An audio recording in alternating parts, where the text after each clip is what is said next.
Ladies and gentlemen, former President Uhuru Kenyatta today condoled with the family of the late Professor George Omore Magoha in Nairobi.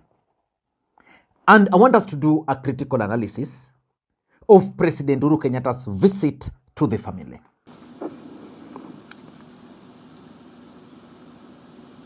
And by speaking with him, I got to realize that this was a man who was not interested in position, but rather what he could do with position. You know, there's a very big difference. There are people who seek position for the sake of it. But there are those who are in position and are interested in what they can do with that position for the greater good. George Magoha belongs in that category of Kenyan. He was a man who, as I said earlier, would speak his mind. He was a man who did not fear speaking to truth with what he had to say, but he would say it. But before we do all those, before we analyze that particular visit, in case you're watching this channel for the first time, please take a second or two, click the subscribe button so that next time we produce a video like this, YouTube will automatically notify you. And to the subscribers, I want to continue thanking you guys for your continued support, because without that support, this channel cannot be where it is now. I want to be a bit brief because time is not on our side. Let us begin by what I observed.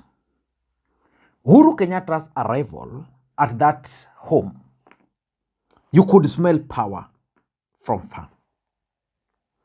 Power was present when Uhuru Kenyatta arrived. Let us look at the convoy.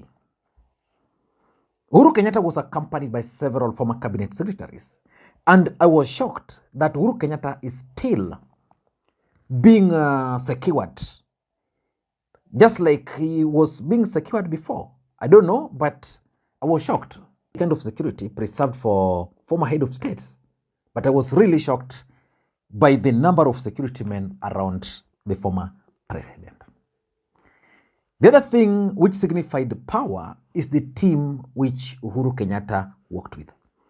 Matiangi was there, who was one of his blue-eyed men, the former prime minister in quote. And Matiangi spoke authoritatively. Professor Magoha said, we serve at the pleasure of number one, and our job is to outline his vision and ensure that it's delivered. All the tasks you gave at the Ministry of Education, your plan on expansion of school infrastructure through 20,000 classrooms would never have worked. Your reform of the school bursary system would never have worked. The school desks program, I remember when you demanded of us that we move money to the villages and get carpenters in every village and have the desks done in the villages. Then you told Professor Magoha and myself, you don't want a story, you want results. Kibicho was there. Eugene Wamalwa was there. And several other former cabinet secretaries were present. And I was asking myself, why do you think these people are working together with Uhuru Kenyatta? So for me, if you ask me, the relationship, how these guys related during Uhuru Kenyatta's presidency is something which is beyond imagination. I think it morphed into something kind of friendship. That's why they are still comrades, despite the challenges, despite the fact that they lost. Most of them would still want to be associated with Uhuru Kenyatta. In fact, what shocked me was the presence of Kanzedena. Kanzedena was there, which means probably Kanzedena is still working for Uhuru Kenyatta, which is something which is good for me, if you ask me. The third thing which exhibited a kind of power is the messaging. Now, Rigathi Gachagua was at the same home last week, and he spoke. The government needs to do, we are ready, we are. And when he left, debate erupted online. Rigathi Gachagua talked of how they've talked with the family, they'll fly the body, how the government has contributed 1.1 million for how the government will be feeding the people of game, how politics has ended, why the family should be going to them, and yet they don't recognize the presidency, Now, when Uhuru arrived there and Matiangi, they stuck to the subject matter. In fact, Uhuru Kenyatta was really pushed to comment on the issue of tax, and he avoided it. In my view, he didn't really respond the way Kenyans had expected him to respond. So for me, if you ask me, Uhuru is still acting more presidential. And I was reading a post by a friend of mine called Innocent Ngare, son of Kamagambo, who actually voted for William Ruto, campaigned for William Ruto. This is what Ngare is saying. Out of office for 5 months, but Uhuru still looks more presidential than the current occupant of State House.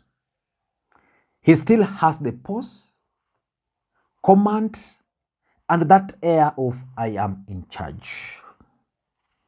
Now that is Innocent Ngare. That's what he observed. I also observed a similar thing. So that's the first thing, power. The second thing is the response to Ruto. Uhuru Kenyatta responded to Ruto in a very funny way. I'm not sure whether William Ruto will have a comeback, but what happened was that Stephen Kalonzo Musyoka had tried to relate what some people tried to do to Moi when they took over, that they wanted some of his land in Langata, they wanted to repossess some of his properties. You know that house in Karen? Yeah, and Uhuru told them that, okay, Kalonzo, wacha wapige kelele. Because wacha wapige domo. Because someone who doesn't have anything to do will always make noise. That was his response. So according to Uhuru Kenyatta, William Ruto is simply making noise because he doesn't have any other thing to do.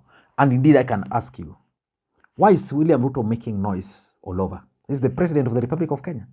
Why is he making noise every single day? Today is silent. He's yet to speak. Why?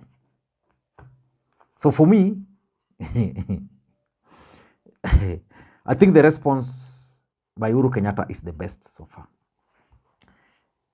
The other thing I observed, and this we will confirm during the funeral, there are people who believe that Magoha actually died because William Ruto and his government tried to rubbish whatever achievement he made. Uhuru Kenyatta made it very clear that the CBC was designed by Magoha to perfection because he designed it for Kenyans, not for himself. And that William Ruto will try to change it, but he will just come back. He will reach a dead end and will just come back to that. And Uhuru was also very clear that one of the best decisions he made was to appoint Magoha to the cabinet. And you all remember how Magoha came into the cabinet. Magoha came into the cabinet in a very simple way. Uhuru Kenyatta decided to fire Rashid Echesa, who was a very close associate of William Ruto. And Echesa and then Magoha, their educational backgrounds. And Ruto was not happy. So basically that's what Uhuru was trying to say. Then the other thing which caught my attention was the message from Fred Matiangi.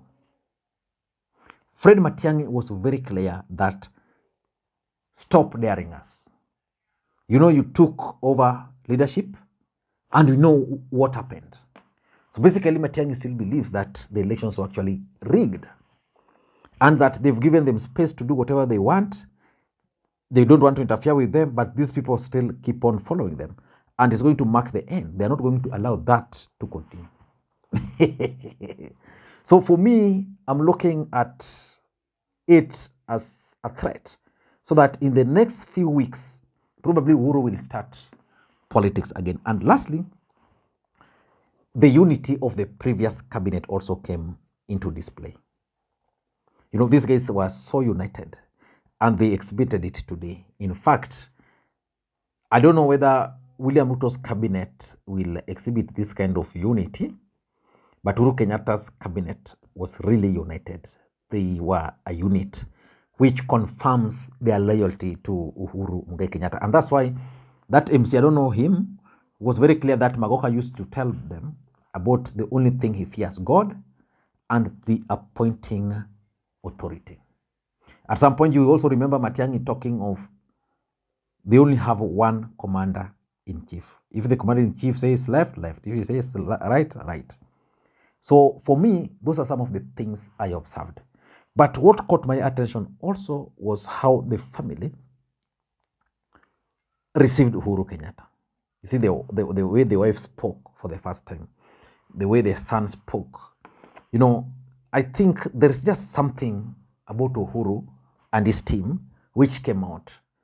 And we will get to know as we head towards the funeral. Thank you guys, and may you have a good day. And by the way, they also made promises about students the late was sponsoring, which they'll be taking care of.